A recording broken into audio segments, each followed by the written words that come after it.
I'm very excited and honored to be here. My name is Dana Abou Shakra. I'm all the way here from rural Lebanon, representing Park Innovation. We are a technology hub and co-working space. Thank you, thank you.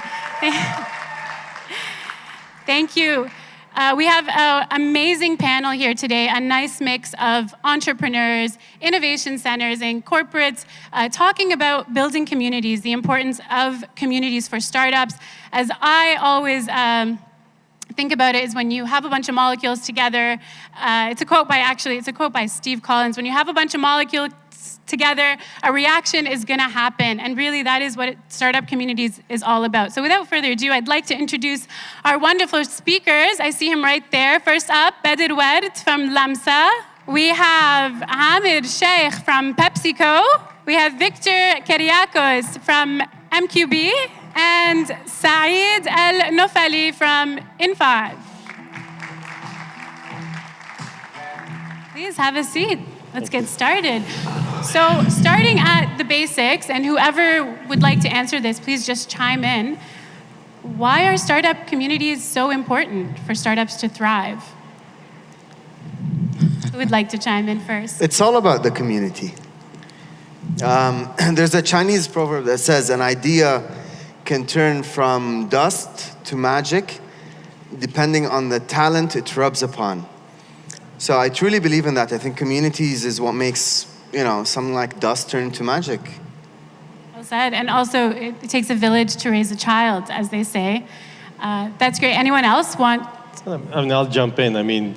If you go back 20, 25 years, imagine you're living in the Silicon Valley.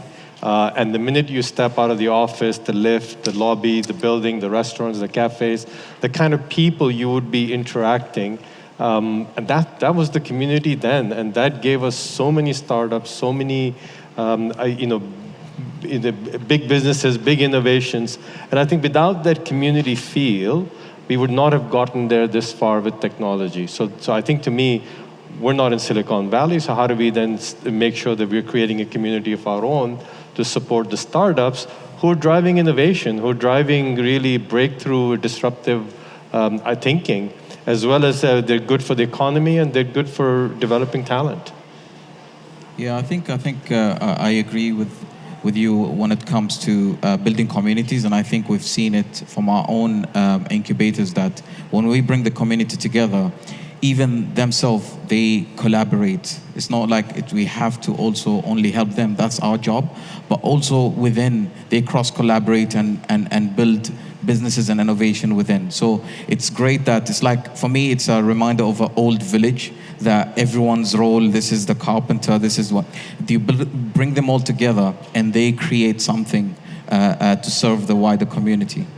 Yeah, as I say, a reaction happens, right? Absolutely. Yes, one of those powerful ones is collaboration. It's the magic of 100%. Collaboration. Did you want to add to that? So just to add, the road for founders is very tough, and I think having a community that is supportive helps, helps in the ups and downs. I think that's where also the community helps. The trick becomes, how do you build a community that is rooted in a win-win, where collaboration happens in two ways. I think that's a bit more tricky to execute on, but it's always a work in progress. Yeah, well said. From Brad Feld's book, Startup Communities, he said a startup community is not a zero-sum game. It's about a win-win situation for all. So yeah, well said. Now, you've all either been a part of a startup community, it's been a key role to your success, and you're nurturing innovative startup communities right now. What do you believe are the recipes for success, the feeders that go into making startup community really thrive? I can go if you want. So basically, what we're trying to do is build a community that is very founder-centric. So really understanding the emotional and functional needs of all these founders, and try to help them find solution. As you build your company, there is a lot of friction in day-to-day jobs, which puts you down, allow you to not execute at a high level. So really identifying these friction points and finding solution is a way to enable more collaboration within this community. This is what we're focused on.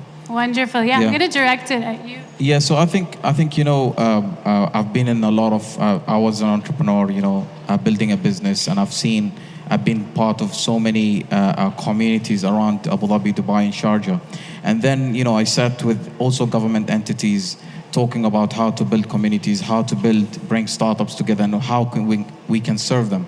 But the most important thing is, I think, for every community is for you to be inside it and you realize and speak to the community itself. Because today in Abu Dhabi, they have a certain community. In Sharjah, they have a certain community. In Dubai, we have a certain community. For me, when I came to M5, I looked at the community and what other resources I have around me. And then I built that community around. And I said, these are the things that we need. And start listening to my community and serve them better. And I think that's the best way. It's not like there is a special recipe, but I think knowing your environment and knowing what startup need and how you can support them is very, very important. Well said. Being a startup yourself, an entrepreneur, what role did communities play in your success with Lamsa? Just pick up on what my fellow panelists said, and I think I would slightly disagree by saying there is a secret recipe, which is, it's all about the people. I mean, a lot of communities try to start off by building fancy real estate buildings and atmospheres, and we've seen it happen so many times. But then it's all about the soul. And how do you build the soul? I think it's people, right? It's not the concrete, it's not the wall. It might be the most beautiful place from an architecture perspective. But then when you look at less fancy places where real things happen, it's all about the people. And I think you put a bunch of passionate, like-minded people and give them, and this is me trying to decompose the recipe. Put a bunch of like-minded, passionate people in a room, give them an environment where they know that there is trust, and no one's gonna take advantage of the other person, and they can kind of trust each other, lean on each other's backs and have each other's backs. I think that's where it all starts. When you open to someone, when you trust them, like any other relationship, that's how things get built. So can your statement be backed out by the statement that culture eats strategy for breakfast? Absolutely. It's really about the culture of the community? Culture, and then, it doesn't need to be perfect. I also like progress beats perfect. I mean, we might not be the perfect community, but then if someone's helping out someone today, then that's progress. Right? So I think it's all about people, and I think it's about soul. And I've seen so many, and I've advised a few communities. I arrived in Abu Dhabi in 2014. It was, we were probably the first startup in Abu Dhabi, right? I'm sorry if someone else here feels like they are the first startup in Abu Dhabi. That's what I think. So, but then we've seen communities built, like over the last few years now in Abu Dhabi. Almost all of you have come to Abu Dhabi to visit the startup scene recently. And it's the people that made it happen. You've got 200-300 startups that are passionate, that are helping each other out, that are supporting each other.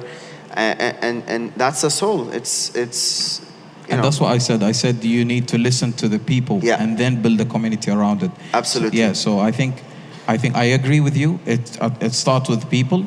But also, the thing is we send the message to the entities, the governments, that we have a community that they need support as well. Absolutely. So it's internally and externally for that. Why I'm saying this is because I've sat down with entities and said, what should we do to startups? What should we give them? And I'm like, ask them. Why are you sitting there and talking like you're speaking on behalf of them? Ask the startups and they're going to tell you what they need. So that's what I meant. So, I totally agree. Sorry for hijacking this. No, it's fine. It's fine. But I think the biggest challenge I see with trying to build communities for startups is exactly what you said. The decision makers or whoever wants to make this happen is not on the same wavelengths. They're thinking about our needs as startup from a completely different perspective. So I agree. Exactly, yeah. Now I'm going to take it over to you, Victor. Previously, you were Karim, right? And I'm going to bring them in because they play an important role as a big fish in inspiring other startups. So can you talk a little bit about that, how important it is to have unicorns within the community and how they inspire smaller startups? I think, success drives success. So there's two ways. One is the inspirational side, that people see that companies are actually growing and exiting and all of that. So that's the aspiring entrepreneur, let's say. And at the same time, when you build such a company and you go through the growth phases, you also build a lot of talent that can replicate that journey. And that also spread more startups. I think one thing about the community that I just want to highlight is that a lot of the communities today are exclusive in a way. So, you're part of this community, you're part of that community. Sorry, you said they are exclusive? Yeah, in a way. So, to get into a community, you need to fulfill certain requirements. And one thing that we're trying to do in Abu Dhabi as well is to be more inclusive, to help everyone rise.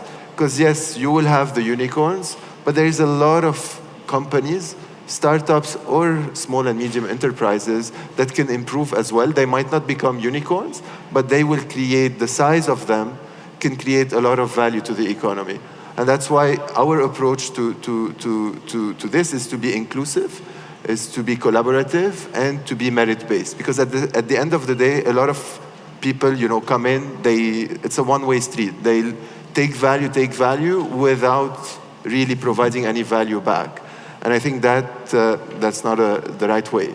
So how do you design that in order to be effective at scale is something that we're working on, to be honest, on a platform, basically.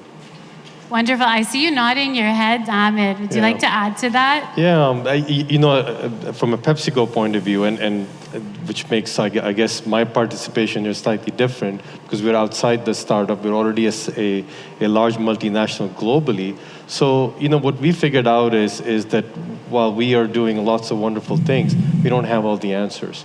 So how do you tap into the startup communities to really understand the breakthrough disruptive innovation that they're working on, and that can help us deliver our specific objectives? And what we're focusing on is sustainability. So we just created a greenhouse accelerator program where we asked the startup community from the Middle East to share their ideas with us, and based on pre-selected criteria, we identified 10 startups that fits the bill. You recently just announced that the 10 start. Yeah, we announced the program in November, and between November and mid-February, it was incredible to see the enthusiasm. We got 70 applications, and I think day before yesterday, we announced the 10 finalists. To building on what is it that we can deliver to the startup community. So with those 10 startups, we've created an ecosystem, and it's fascinating to see how they're already building on each other's ideas, even though in a way they're competing with each other to get to the best outcome. But there's also a sense of collaboration. Hey, you're doing something that I can fit it here, and this is how I can make it better.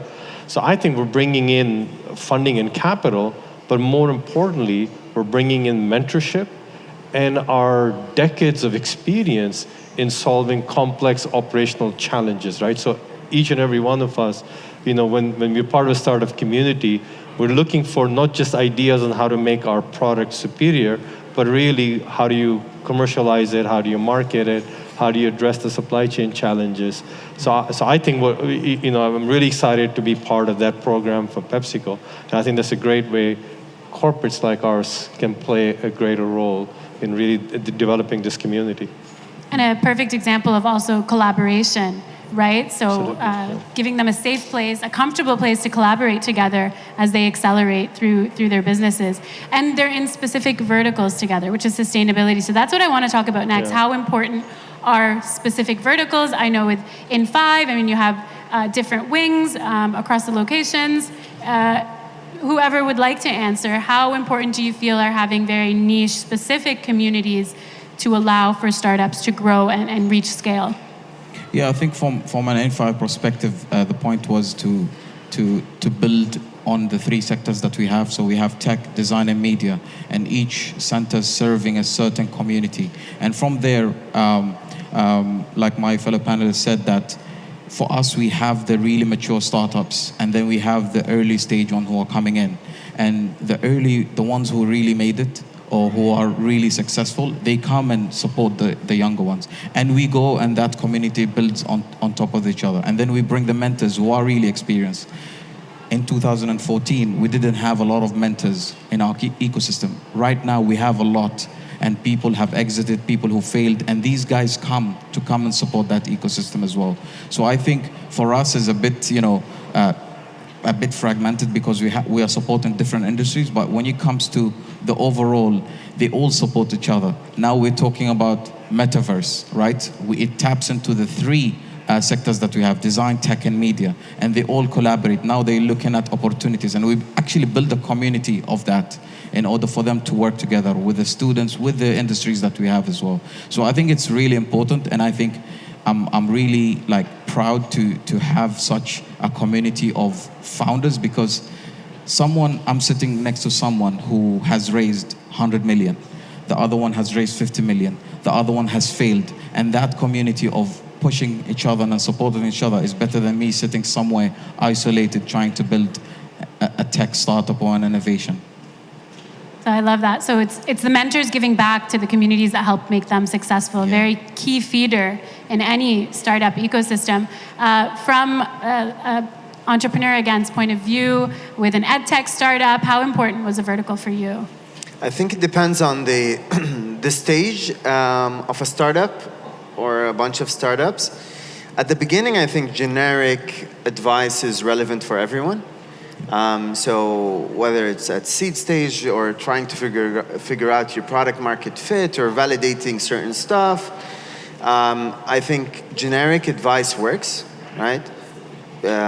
Victor used to do that at Flat 6 Labs, take a bunch of people and then cohorts, and people might be from 10 different verticals.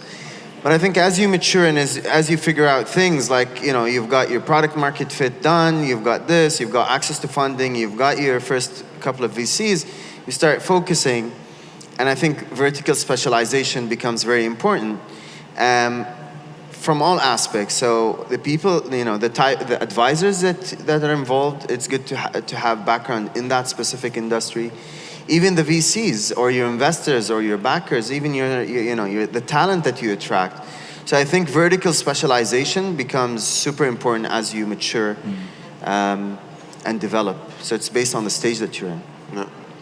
Wonderful. And actually, I want to talk about what role do VCs play in the community, not just outsiders looking in. So how can they contribute to a thriving community as well, since you brought that up? Ask the VC. Yeah, let's talk. Yeah. Victor, please. I think VCs around the globe are trying to, the VC space is getting more crowded, and it's becoming a bit hard to differentiate yourself. And the big focus now is on providing smart capital. And that smart capital is basically, providing the support. Sorry, could you just explain what smart capital is? Yeah. So basically, you can give a check, or you can give a check and give advice, have a team that can provide you with technical advice, and so on and so forth. And more, you see that VCs are building large teams to accommodate their portfolio companies. You see that a lot in the US now. And it's even going through, productizing kind of like that interaction with their portfolio companies. So if you look at Anderson Horowitz, they're building a lot of platforms to support the wide portfolio that they have, and that differentiates them from the other VCs that they're competing with. So there is definitely a role for a VC to play. It's just about how effectively can you do that when your portfolio starts growing and your core team is not as big. It becomes tricky. Yes, I understand. And I mean, a lot of times, founders are, I don't want to say afraid, but I mean, they're just dealing with so much pressure from the VCs. Do they really want to have them as a part of that community that's supposed to support them?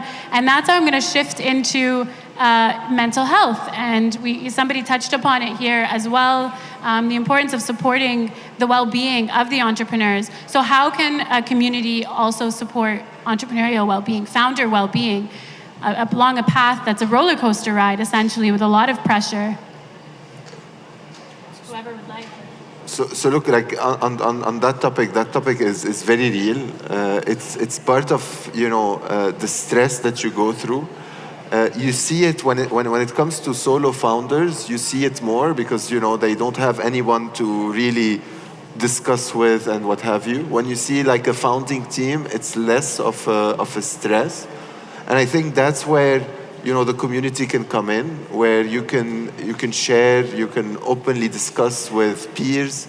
It helps you reduce the stress.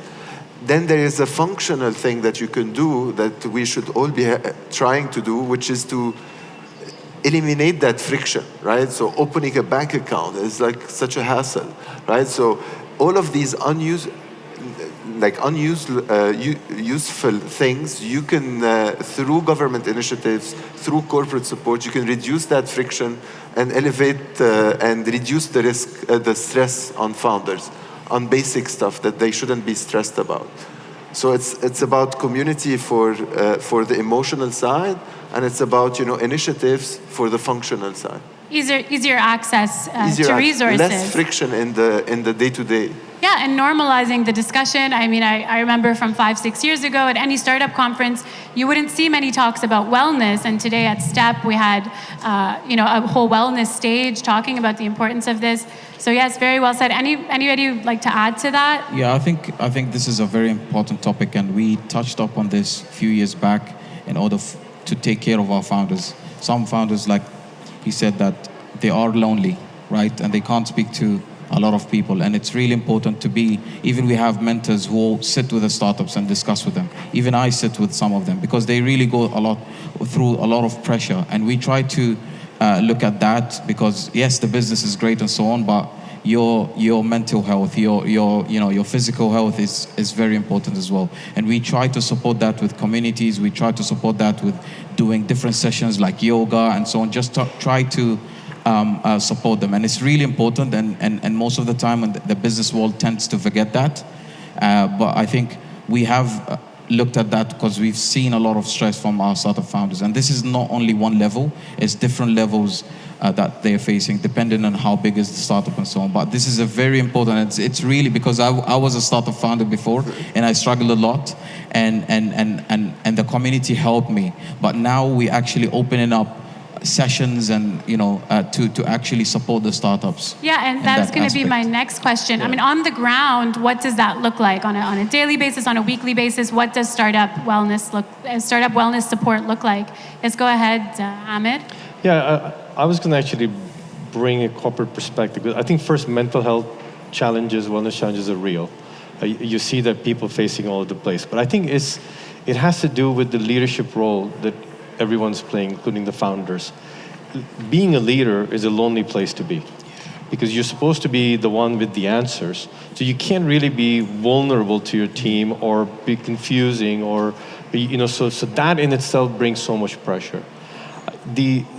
How one can deal with that is creating a small network of mentors, coaches, and people you can confide in, people who can give you the right advice without judging you, and also help you from a process or from hey, this person in this company or this person in this place can help unlock this issue.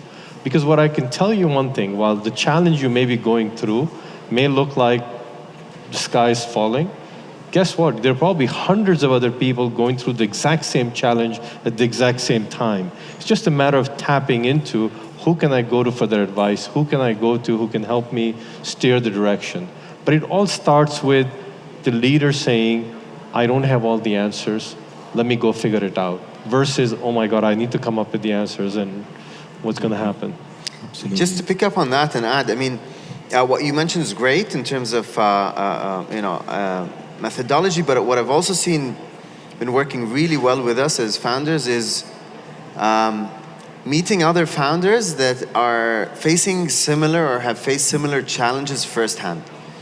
So advisors are fantastic. We've always been going back to them, or mentors, or people you can talk to. But then looking at someone in the eye and say, Victor, I'm having this, crappy situation. I've failed to do this. Someone did this to me, and he says, hey, the same thing's happening with me.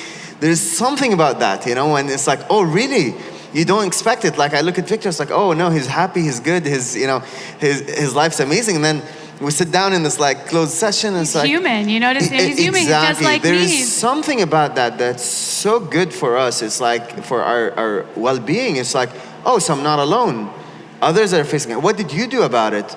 I did this. It didn't work. And then so we keep calling each other. And now it's like, okay, I'm gonna do this and try this. So I see a lot of it works. True. Yeah, and I've noticed a pattern from the entrepreneurs I work with. One of the things they love about the mentors they work with is they just listen. I mean, sometimes active listening allows you to get everything off your chest. And when you also talk to a fellow entrepreneur, it makes you realize you're not alone. Because like you said, leadership is a very lonely place. So if there's any founders here in the audience who are starting up alone, they're behind their computer, we can do this on our own, what advice would you give them for joining a startup community, and why? It took me a while to figure out that you really need to take care of yourself. You forget that in the first few years. You're focusing on numbers, trying to make your investors happy, trying to make your people happy, but you're eventually going to run out of that energy, right? And if you do, that's a big problem. It's going to affect everyone. So I think the biggest advice I'd give anyone that's becoming a founder is you really need to figure out mechanics that works for you to take care of yourself on a systematic basis, whether it's exercise, yoga, spirituality, whatever works for you, but it needs to be systematic, not like when you get burnt out. No. It's the mechanics of wellness. Yeah. I like that. Anyone else? What advice would you give? Yeah, I think the thing is about founders taking care of themselves. There is two schools of thoughts, right? There is the ones who really take care of themselves and really they try to maintain that, and then you might be working with a co-founder who is really pressuring you and he doesn't even care about mental health and so on, and then you tend to clash. So I think it's really important because this is what I learned. I learned that I was pushing and then I got sick. And I had to get back and take care of myself. And then I realized that the business is important, but you have to be at the right mindset and on top of your game in order for you to be able to run the business. Because the business itself is an identity of you. So whatever you reflect to your team, to yourself and your team is what results you get. So it's really important for you to understand yourself and keep improving and try to support the team and get the support system around you as well. Excellent. So fill your cup first. And really that is the essence of startup communities. They help you fill your cup first. Absolutely. Any last thoughts in favor of time? We can wrap up with any last thoughts about startup communities. My one simple message is keep doing what you guys are doing. You're playing a phenomenal role for yourselves, for the economy, and bringing these new innovations and disruptive ideas to life. Don't get disheartened. You can always find a way. Keep pushing. Excellent. Well said. Very true. I think for me is when you're building these relationships, think long-term rather than short-term, and even create value without expecting value back, because eventually that value will come back to you when you need it. So just like when you're building those relationships with investors, with peers, with stakeholders, just try to think a bit long-term than just short-term tomorrow. Add value first, long-term commitment. I like that. That's it? I would say it's all about the passion. I mean, starting a startup for the sake of starting a startup on its own, I think, is a wrong idea. Maybe people disagree with me. I think you need the passion towards solving something very specific, because it's going to be long and hard and difficult. And unless you have that passion that drives then your grit, your perseverance, you need to. There needs to be a light bulb. And do something you love. Thank you so much for a wonderful panel on startup communities.